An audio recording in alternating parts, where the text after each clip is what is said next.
Itu firman menjelma jadi manusia ya, jadi Yesus. Tuhan itu kan bentuknya roh kok. Kemudian apa dong segambar dan serupa? Begini, perhatikan ini baik-baik. Semua kita yang duduk di tempat ini sudah diberikan karakter Tuhan, atribut Tuhan, kehebatan Tuhan, kuasa Tuhan di dalam kita. Itu namanya the glory of God, kemuliaan Tuhan. Semua kita. Itu artinya gambar dan rupa Tuhan. Oke? Nah, kalau kita nggak ngerti apa yang Tuhan sudah sampaikan dan berikan kepada kita nggak bisa menguasai bumi. Contoh sederhana begini. Kalau orang nggak ngerti identitas di dalam Tuhan, yang terjadi adalah kehidupan menguasai dia. Makanya orang yang korupsi, itu artinya uang menguasai dia. Orang yang mencuri, dia lagi ngasih tahu sama dunia bahwa saya tidak percaya penyertaan Tuhan. Itu orang yang mencuri.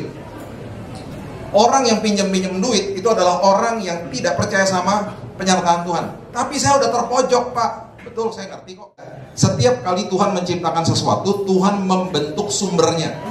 Waktu Tuhan menciptakan tumbuh-tumbuhan, Tuhan berfirman kepada tanah supaya tanah mengeluarkan tumbuh-tumbuhan. Jadi ayat 11 bilang begini, hendaklah tanah menumbuhkan tunas-tunas muda, tumbuh-tumbuhan yang berbiji, segala jenis pohon buah-buahan yang menghasilkan buah yang berbiji, supaya ada tumbuh-tumbuhan di bumi. Jadi Tuhan berfirman kepada tanah. Tanah berarti menjadi sumber bagi tumbuh-tumbuhan toh. Sekarang kalau misalnya tumbuh-tumbuhan dicabut, dipisahkan dari sumbernya, mati nggak? Matilah. Jadi sambal goreng labu siam, jadi brokoli rebus, mati dia. Jadi santapan kita toh. Sekarang pertanyaan berikutnya, kepada siapa Tuhan berfirman ketika dia menciptakan ikan-ikan di laut? Coba baca ayat 20. Ayat 20 bilang begini, hendaklah dalam air berkeriapan makhluk yang hidup. Bahasa Inggrisnya jelas banget, let the water produce. Biarkan air mengeluarkan segala binatang-binatang yang ada di bawah air. Berarti Tuhan berfirman kepada air toh, ketika diciptakan ikan-ikan yang ada di bawah air. Nah, berarti sumbernya ikan apa? Air. Ketika ikan dipisahkan dari air, mati nggak? Mati, masuk ke chef kitchen. Jadi gurame bakar, ya nggak? Jadi sushi. Karena dia dipisahkan dari sumbernya. Kepada siapa Tuhan berfirman ketika dia menciptakan binatang melata dan binatang liar? Coba lihat ayat 24. Tuhan berfirman kepada siapa? Hendaklah apa? Bumi. Hendaklah apa? Bumi mengeluarkan segala jenis makhluk yang hidup, ternak, binatang melata, dan segala jenis binatang liar.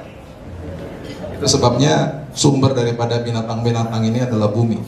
Mereka dipisahkan dari habitatnya, mereka diganggu di habitatnya, mereka akan stres, mereka bisa mati, dan mereka akan terpisah dari sumbernya.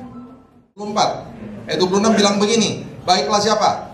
Kita menjadikan manusia menurut gambar dan rupa.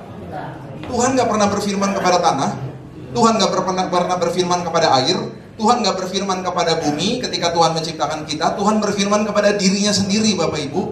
Itu sebabnya sumbernya kita siapa? Tuhan. Terus malam hari itu saya tanya gini, Tuhan, tapi kan aku diciptakan dari debu sama tanah. Roh Kudus bilang begini, itu bahan baku, bukan sumber. Sumbernya saya. Makanya kalau kamu terpisah dari saya, kamu gak bisa berfungsi. Makanya orang-orang yang ada di bumi ini akhirnya gak bisa menonjolkan kemuliaan Tuhan karena terpisah dari sumbernya. Dia gak menguasai hidup karena akhirnya hidup menguasai dia. Tuhan yang bangga, karena kemuliaan Tuhan dinyatakan lewat hidup kita. Ya, itu sebabnya dia adalah sumber atas segala sumber.